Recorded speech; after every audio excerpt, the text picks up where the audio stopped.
Ako nga pala si Charlie Ofalsa, auto mechanic, auto technician dito sa Ugarte Cars, Manila.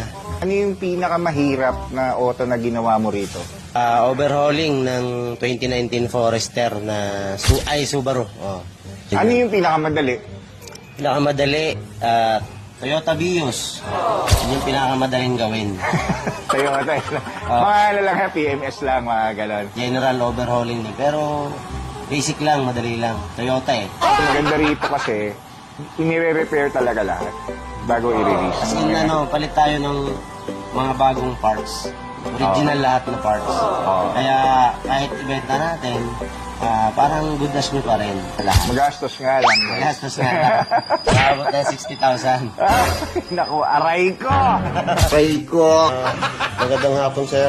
Ako si Ronald Bulante, isang pintor sa Ugarte Cars, Manila, sir. Ayan, chief painter namin. Siya yung unang-una nating pintor dito. Ano yung pinakamahirap na pininturahan mo dito sa atin, sa inventaryo natin? Mahirap kasing kulay, yung katulad ng orange, kulay pula, kulay blue, Oh. saka pearl white. Yung mahirap O yung mga mahihirap, ano? Kasi, ano naman yung pinakamadali na binubugahan nyo rito? Ang madaling kulay, yung puti, itim.